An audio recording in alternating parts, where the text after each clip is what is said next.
the webinar process, and I know some of you probably are too. My name is Nancy Hernandez, and I work for the Hispanic Scholarship Fund. And today, both Jonathan Barona and I will be presenting this webinar presentation on resume writing. We also have Alex Manriquez, our social media guru, and you will be able to see the three of us interacting to help you with this presentation. Okay, so a resume, what I had been saying earlier was that if you are a first generation student like I was, you probably aren't sure what a resume is. I wasn't sure what a resume was. So basically it's a one-page summary of your education and work experience. As you gain experience in the professional world, your resume may grow by a couple of pages, but for a lot of college students, it should be a page long, and it's just a summary of your education and work experience. It's what you use as an introduction to a potential employer, so it's very, very important. It does take some time to get a good resume put together. It has to be done really, really well, because a lot of times when you apply for a job, if your resume isn't up to par, you will be eliminated from the interview process just based on the content of your resume. So what we will review during this presentation is a little bit about webinar etiquette, just how to participate in this kind of presentation format. And then we will also talk about common types of resumes and the key components of a resume, how to lay it out, some common resume mistakes, and then at the very end we're going to have a chance for question and answer. And so let's go into this next slide, which is just about the webinar etiquette. So if you are not speaking, just go ahead and mute your speaker, and you should be able to see the mute button on the top left side of the screen. And the reason why we want you to mute is because sometimes we get a lot of the background noise, so we can hear people moving around or talking, and that can be distracting during the presentation. When you do speak, first you have to unmute your phone, your speakers, and then you have to say your name. That way, remember that in this format we can't see your face, so we don't know who's talking. It's very important to speak slowly and clearly, just because it does take some time for the connection to go through. And then make sure you pause so that if people are talking or want to speak up, there's not too many people speaking at once. We would like for everyone to wait until the very end to ask questions. You will also notice that there is a box called question and answer on your page, and then there's also a chat. So when you type items into the chat, do remember that everyone can see those. You can interact with other participants through the chat, and then you can post your questions and we can see them and hopefully answer them either as we go along or at the end. Okay, so let's move to the next slide. We are going to show a short little video, and let me play with this, so cross your fingers and hope it works, okay?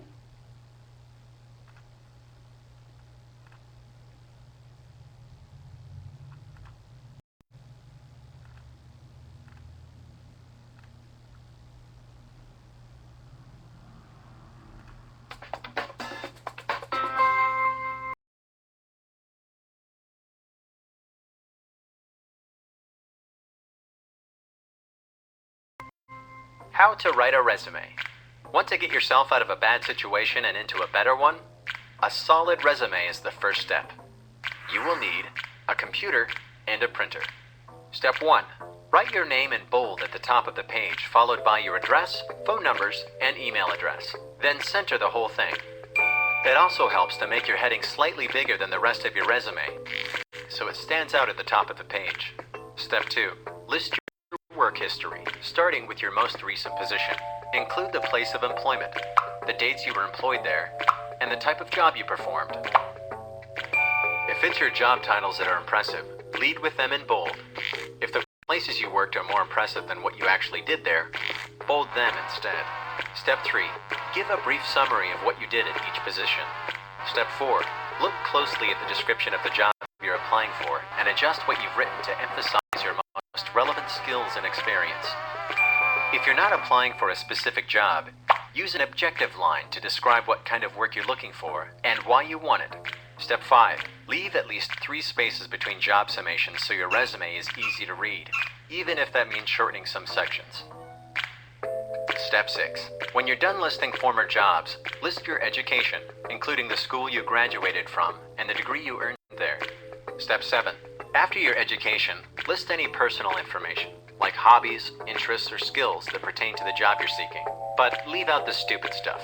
If you're applying for a job as a mortician, nobody cares if you can juggle. The most relevant skills to include are proficiency in a foreign language and knowledge of a specific computer application or platform. Step 8. Always offer to make references available upon request at the end of your resume. It's classy, and if you actually have them, it's even better. Step 9. Be sure to spell check your work and ask a friend to look it over before you print it out. Step 10. When your resume is letter perfect, print it out on the special paper of your choice. Did you know, on average, for every 200 resumes reviewed, only 1 interview is granted?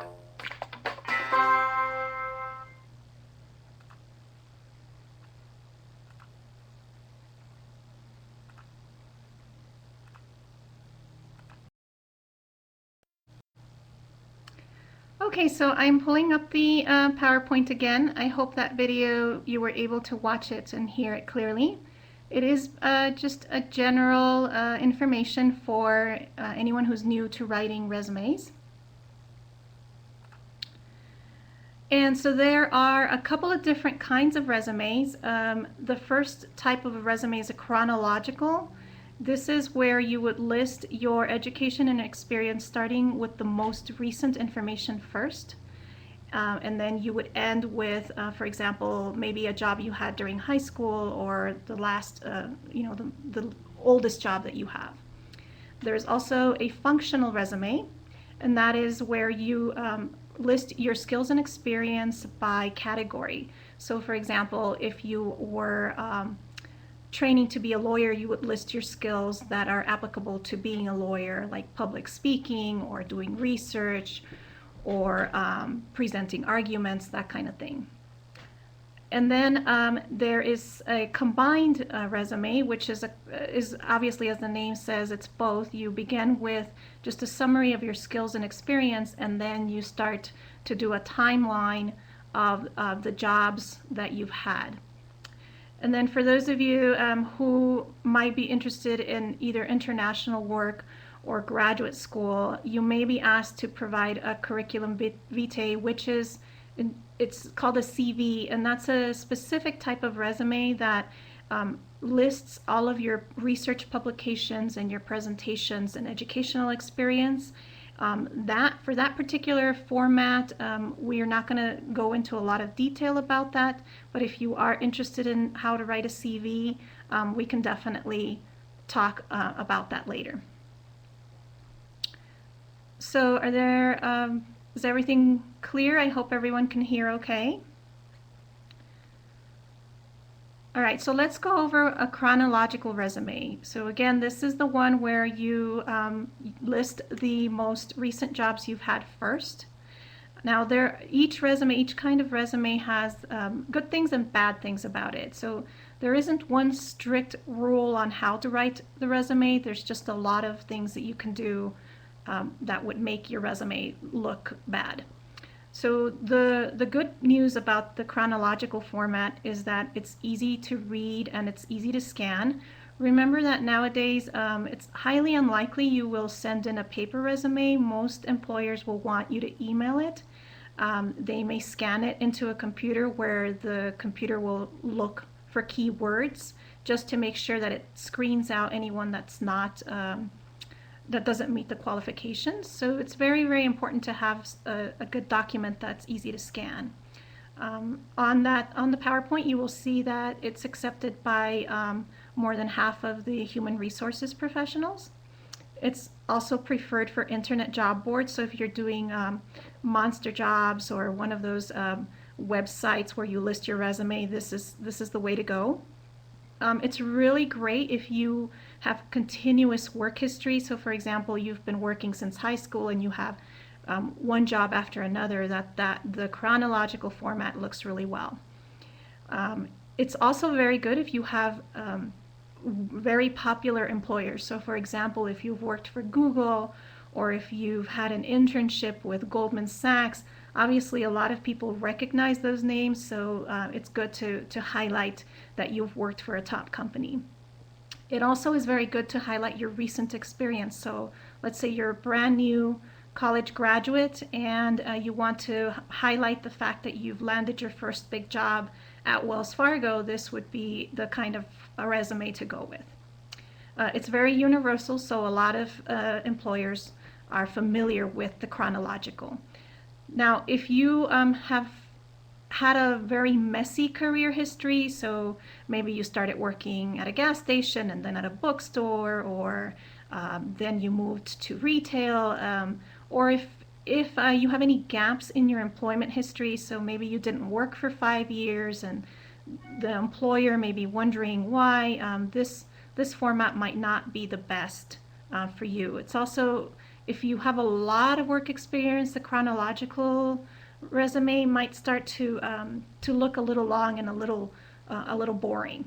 So keep these things in mind when you start looking for how to present your resume. Okay, so let's talk a little bit about the functional resume. Okay, this is the one where you are going to list your skills by category. And so the good part about the functional resume is that you can create your categories. So for example, if you have a lot of skills with computers, you can put computer skills and list a lot of your awareness of different computer programs or different modules onto that section. Maybe your strength is volunteer work and you have a lot of volunteer work, so then you can create a category to list all your volunteer work. Maybe you've got a lot of experience babysitting or with childcare, so then you create a category for childcare and you list all of the different skills that you've learned about working with children. This kind of a resume emphasizes what you've done rather than when you did it and how long you did it and who you did it for. It's really good if you don't have a lot of professional work history.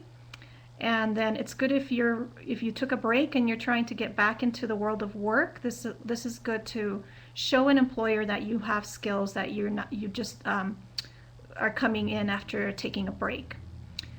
And it's important for people looking for a career change. So let's say that you started off thinking you were going to do biology and all of a sudden you're in law school. This kind of resume might help to showcase your strengths. The bad side of this kind of resume is that it's not always accepted by employers, because some employers will look at an employment gap and wonder, why did this person not work for so long? Are they trying to hide something? And nowadays, when you do a lot of job applications, it's mostly on the computer, and most of the computer systems require you to enter some dates, so it might be a little challenging for you to list your skill sets by a date.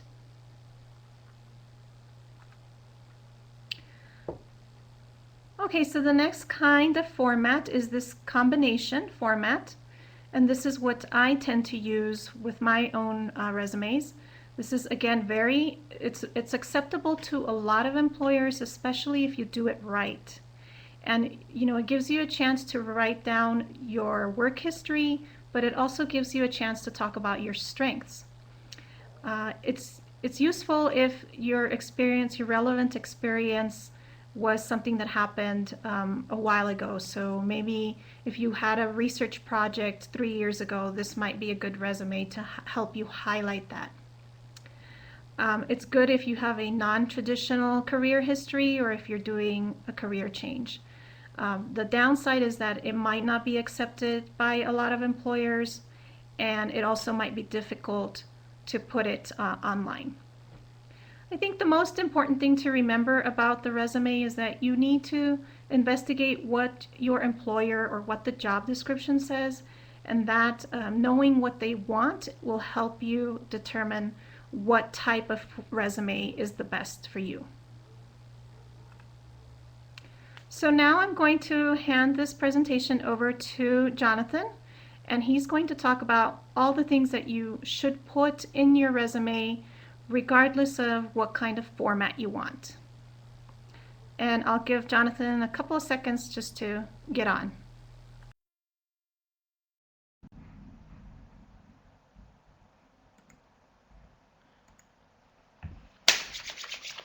Okay, everybody, can you hear me? Just waiting for, okay, awesome. So thank you, Nancy. So what we are going to talk about now that you know kind of the different formats that you can create a resume in, we're going to talk about some of the components.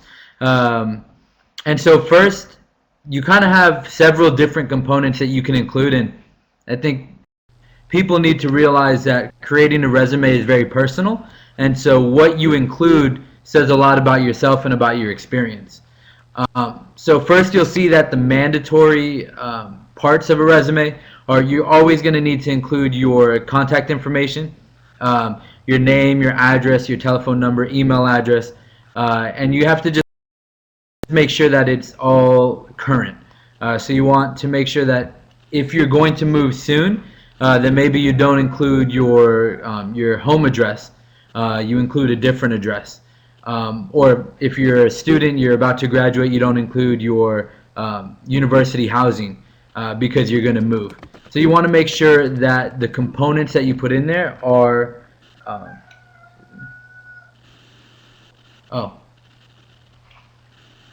So you want to make sure that the components that you put in are current.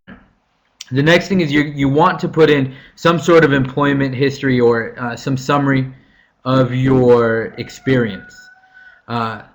So making sure that you put that in there is very important because that's what the employers want to hear about or want to read about, and that's why they're going to give you an interview and why they're going to hire you.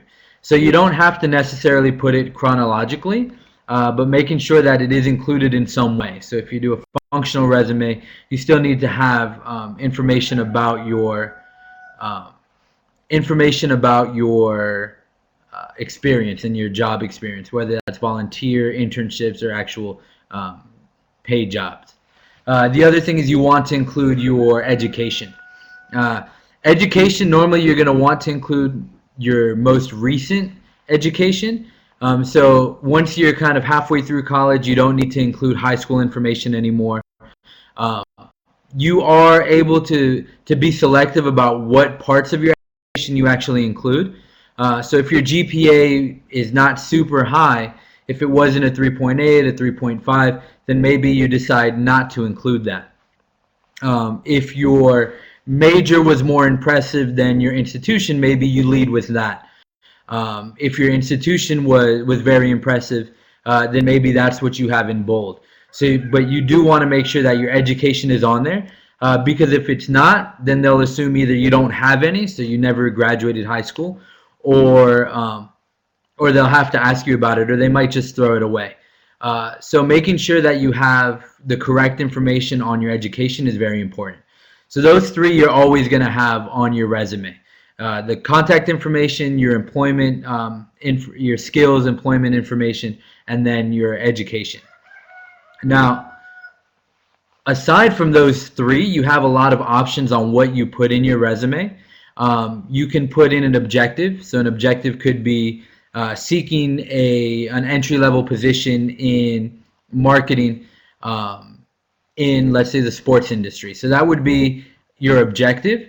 Now, one thing about putting an objective, some people are not recommending that so much anymore because it limits what types of opportunities you can that employers will consider you for. So if somebody read that and they had a position that wasn't entry level or that wasn't necessarily in that marketing department or specific to what you wrote, then they might disregard your resume. So leaving it a little bit more broader, doing a summary might be better than doing an objective, but it kind of depends on the position you're applying to. We talked about GPA. You could also include your relevant college coursework. So if you took some classes that are very relevant to the position that you're applying to, you might want to include that coursework. Now, the further you get away from graduating, the less relevant that coursework becomes. But when you're first coming out, it might be a good idea if you have some classes that really relate to the job you're applying to. You could include skills and accomplishments. So if maybe you're a marketing major, but you know how to do HTML, or you're very good at let's say social media, you might want to include that.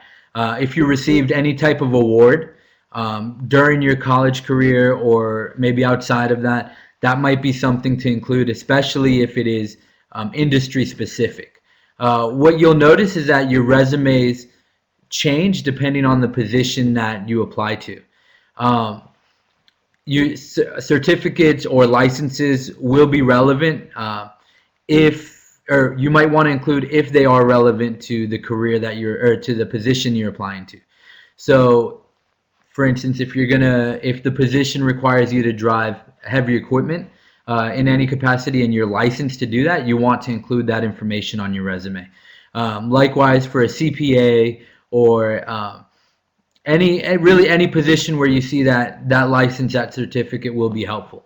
For instance, if you're going to go to a nonprofit organization and you have a certificate in grant writing, you want to include that because it adds value to your resume and it sets you apart from everybody else who's applying.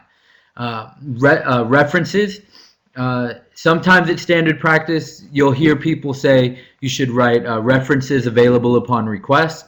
From what I'm hearing is people are starting to move away from that because it's kind of implied and it takes up valuable real estate on your resume. So it's kind of implied. You can include some resumes if you want. If the employer or the job description specifically asks for resumes, then you want to make sure that you include that. That can be included on your specifically ask for references, and you can include that. And that would be included either on your resume or you could do it on a separate sheet. But either way, you kind of have some leeway as to what you want to put on there. So you've heard me say that kind of your layout is going to be dependent on the job description, and kind of all the content will be dependent on the job description. But there are some specific layout tips that will be helpful. Yes, we're going to show some resume samples a little bit later, so we'll show you. So one thing you want to do is use your titles and headings effectively. You don't want to bold everything because then it doesn't differentiate the titles or the headings. Like what Nancy had said before was most hiring managers will go in and they'll scan a resume, and if they feel like it's something that they want to read, then they'll put it in a pile. If they feel like it doesn't really apply to the job, then they'll just throw it away. They get hundreds, thousands of resumes, so they have to make a decision very quickly. So by using titles and headings effectively, you have a better chance. Organize the information to draw attention to your strength. So if your strength was, let's say going back to education, if your strength was the university that you went to, then you want to have that at the top and have that in bold. If your strength was your major, then you want to have that in bold and then have the university information below that. So same thing with different jobs that you've had. If you worked for a Fortune 500 company or you interned for a Fortune 500 company, you want to make sure to bold the company name because if you put internship first, then maybe they won't look at it. But if it says Wells Fargo or Disney or Home Depot, Goldman Sachs, then they'll draw their attention, even if it was just an internship. So you want to make sure that when people are looking at the resume, that they're seeing the things that you want them to see. Um, Another thing is the right font size. You don't want to use really any crazy fonts, any crazy colors. You want to make sure that the resume is easy to read, that it's not too cluttered. Uh, some people say, "Oh, I can only use a page for my resume, so I'm going to make it 8-point font." And then you have someone who maybe forgot their glasses and they look at this page and it just looks very, very tiny. They can't read it. They're going to move on to the next one. So making sure that it's easy to read is very important. The next thing, resumes, like I said, they're easy. They need to be easy to read. People need to be able to just look at them quickly and decide, yes, this is something we want to look into more, or no, it's not. Be consistent in how you present the information. You don't want to have several different fonts. You don't want to have you don't want to have a bunch of different fonts. You don't want to have different sizes. You don't want it to look weird, I guess. You want to make sure that it looks uniform, that it looks consistent, it looks thought out. So that's important. Make resumes visually appealing. So that goes using good balance, making sure that your spacing is correct and uniform. And then just pay attention to details and really just keep an eye on everything. You want to make sure that your punctuation is working well, that you're spelling correctly. You want to look at, let's say, your email address. You want to make sure that your email is professional, that it's not like poppy99@gmail.com. Because even if your resume is perfect, they'll look at that and say, "Oh, is that really somebody who I want to work with, who I want our company to associate with?" That can also go with your social media. You want to make sure your social media is appropriate for when you apply. I'm sure some of you have heard that different companies are actually looking at their applicant social media. So it's just something to think about. You don't want to have a whole bunch of pictures of you out with your friends partying and beers here and drinks everywhere if you're applying for a good company. So making sure that your email is professional, that your online persona is professional when you start applying for jobs. The other, don't use cheesy pictures or background pictures.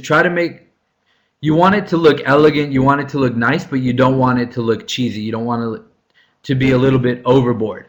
Now, the one thing I will say about that is also you have to understand what the industry culture is, what the culture of the company that you're applying to is.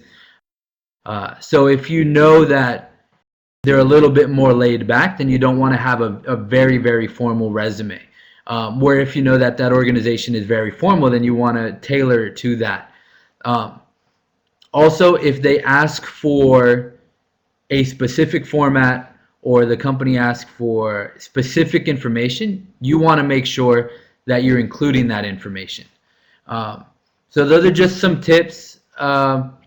We'll talk a little bit more about some of the mistakes, but what you need to realize is that you have a lot of flexibility in how your resume comes off, and that's going to be one way where the company is going to be able to look at the resume, know a little bit about you, differentiate you from every other applicant.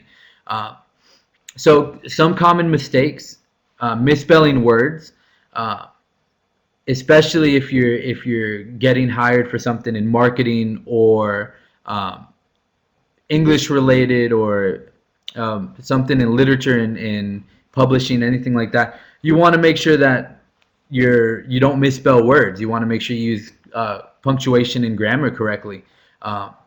So if somebody saw a misspelled word, you might have a perfect resume, but there are a few misspelled words. They might just toss it because that's not the type of person they want. They want someone who's paying more attention to detail.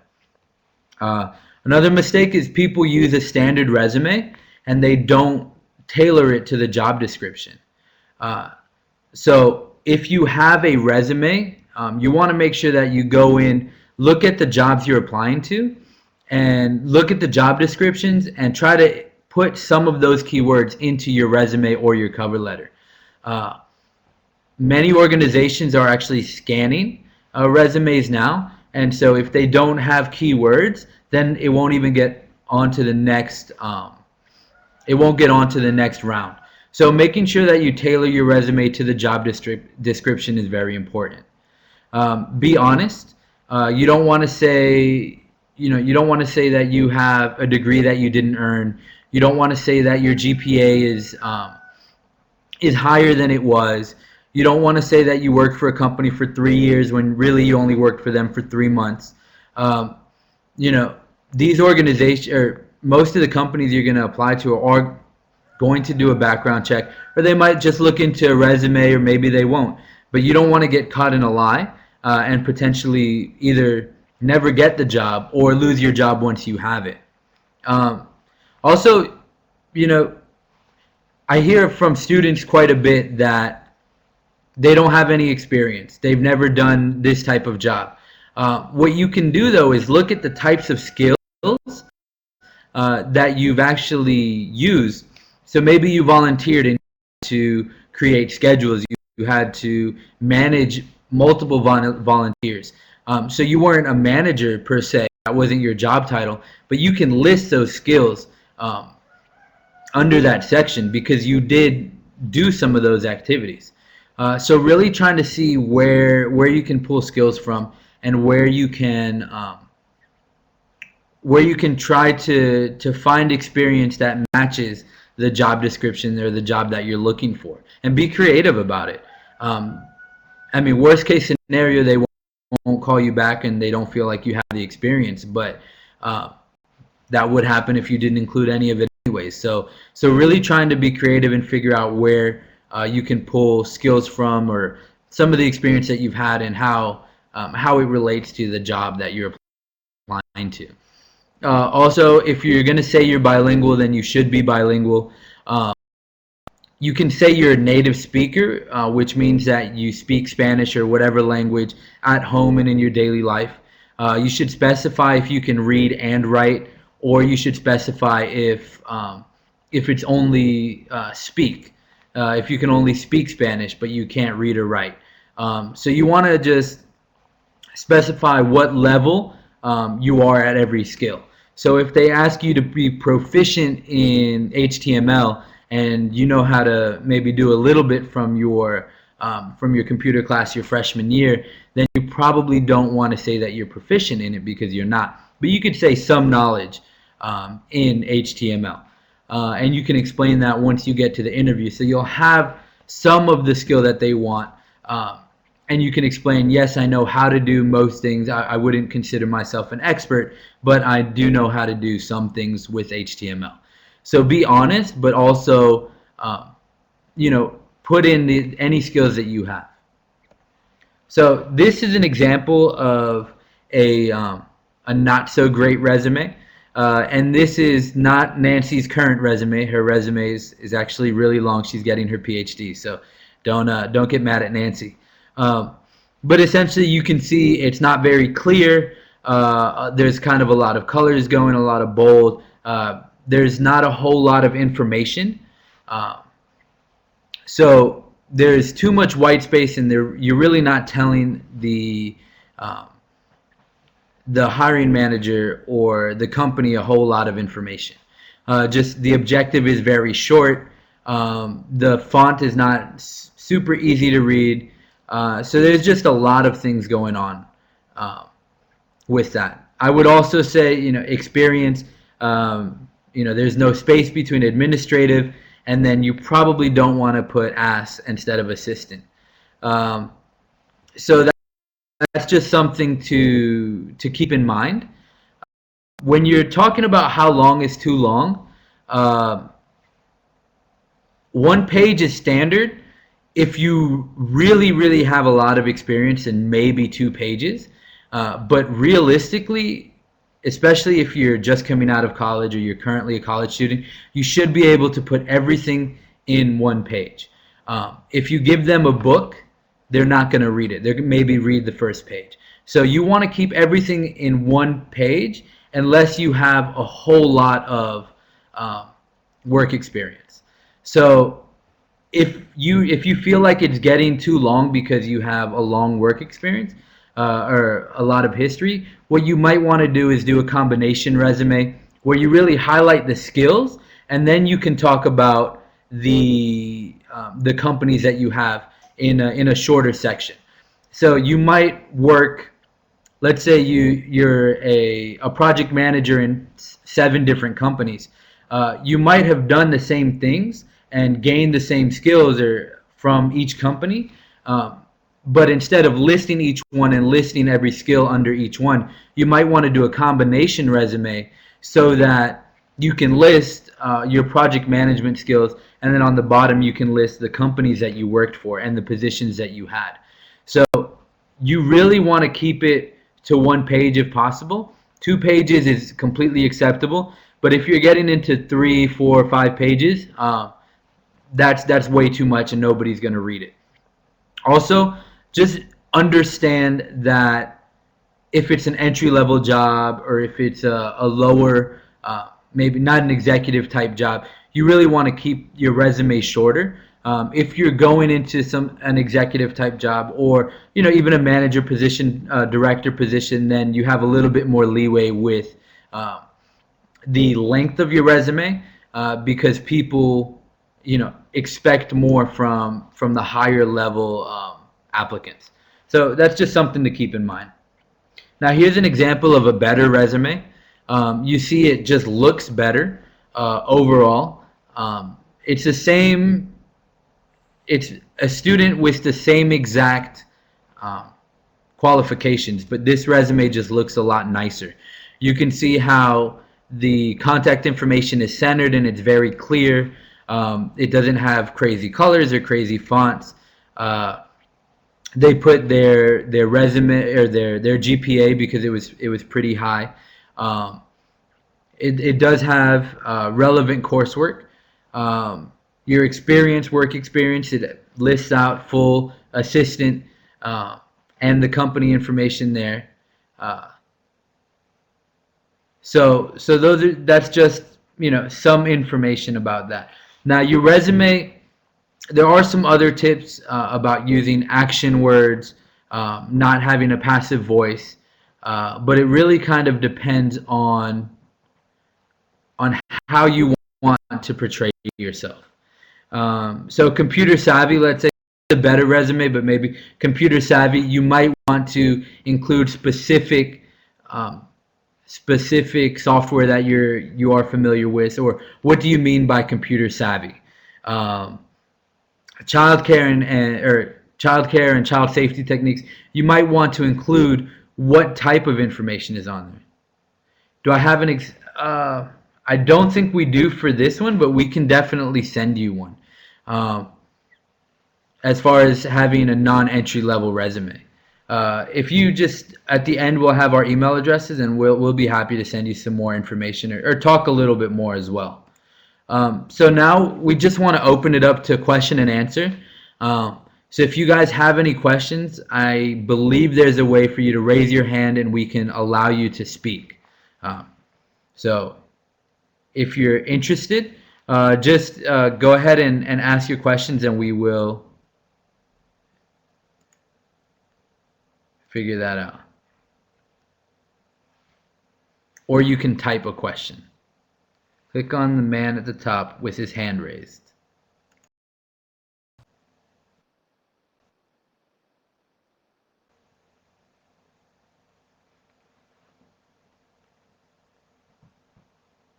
And I will let Nancy answer the first question because I know you guys want to see her more. So let me do that.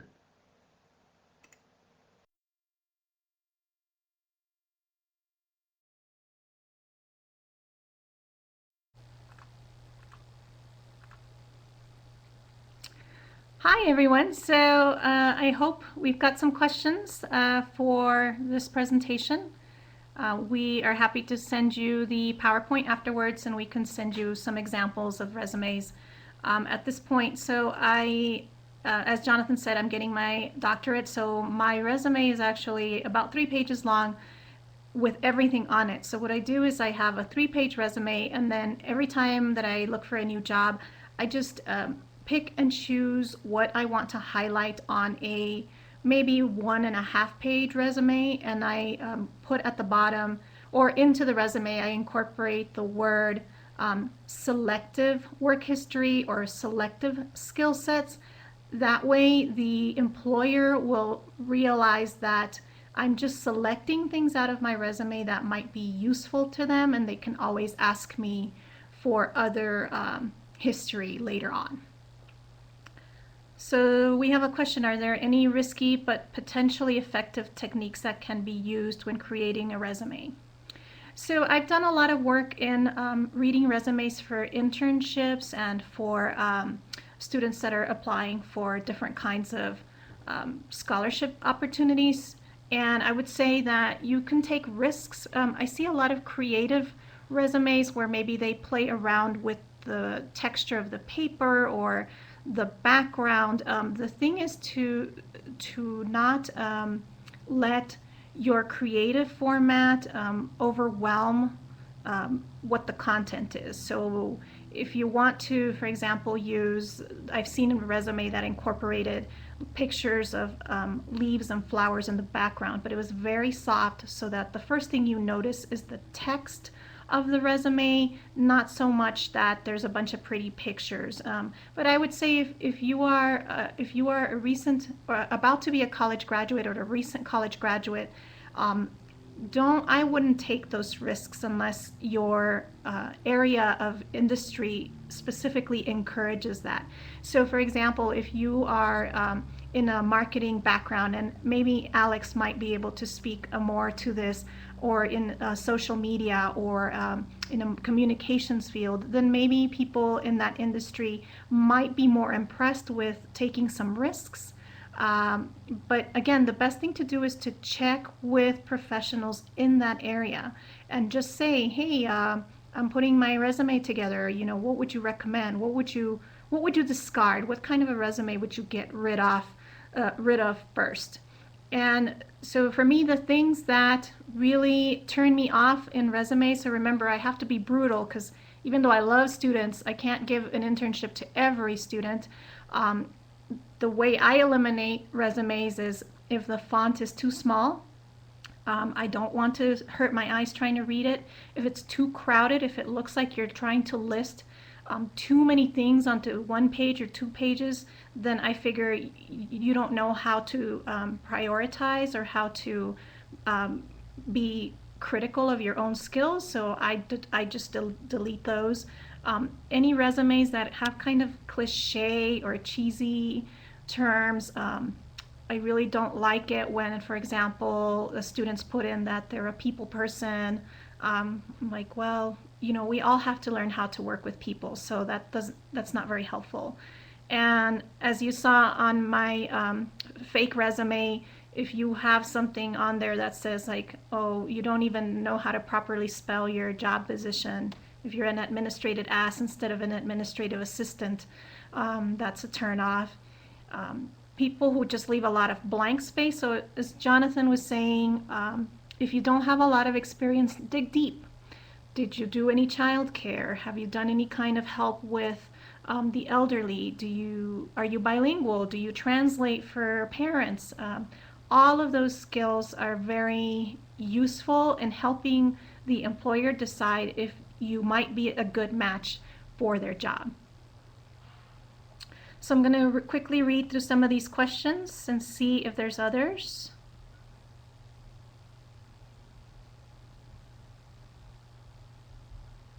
Oh, so we have a question about what kind of resumes does HSF prefer? Alex, you've had more experience with maybe the interns that are applying at HSF. Would you have any suggestions or advice for what HSF prefers?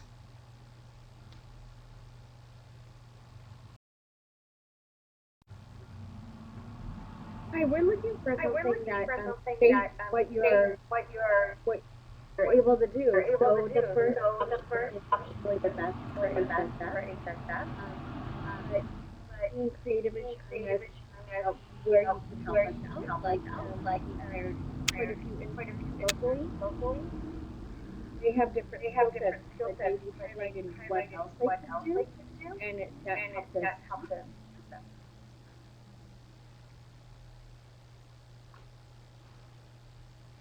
So we have a question. Do you have a sample of a video resume? And that is an area that is new to me. Back when I started doing resumes, it was, well, you guys don't want to know. um, I stick to paper and printed material. Other things that might be helpful for you guys to know is that Jonathan and I are very willing to look at resumes, and obviously you need to give us plenty of time. Don't send us a resume if it's due tomorrow. But I really like looking at resumes and evaluating them, again, because someone helped me put mine together. So I've had a lot of people tell me what I didn't do properly. So I feel pretty confident in my resume, and I think every one of you should have a master resume that you can use and keep track of all your jobs. Something that would be very, very helpful is to make sure you write down the name of your supervisors and their contact information, preferably, if possible, their personal information. In case they leave that job, you can get a hold of them for a recommendation letter. And it's always important to ask the person if you can list them as a reference and will they give you a good reference. I have heard of situations where a reference gives a poor reference and you don't want that person on your resume. So make sure that you ask your supervisors or your advisors if they'll give you a positive resume and if you can list them as a reference on your resume.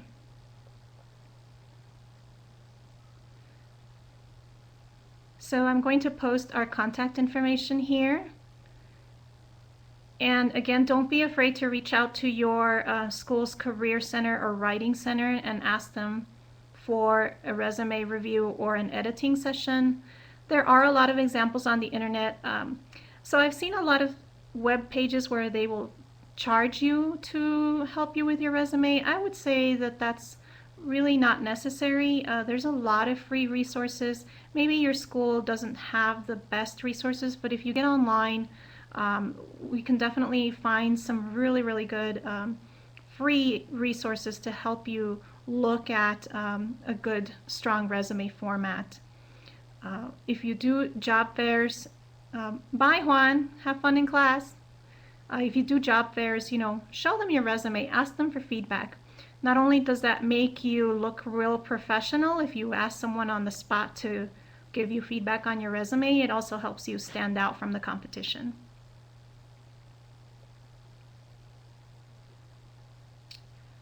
So are there any other questions or any other helpful advice that we can offer you? We're going to send out the PowerPoint and we will send out examples of different kinds of resumes, including a resume that maybe isn't an entry-level resume. That will be helpful. Good. Yeah, so make sure you share with your Scholar Chapter members or friends. This is a very, very important stepping stone to your career as a professional. We can't stress enough how important it is to have a good resume. It's your foot in the door to the job or to the internship. And like I said, it will take you a significant amount of time to put it together. But once you have it, it should be useful for a number of years.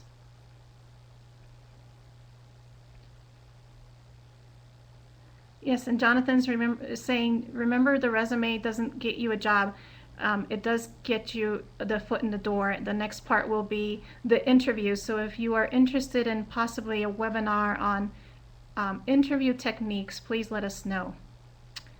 Okay? All right, so I hope we will be in touch with you guys, and thanks for joining us for this webinar. I am signing off.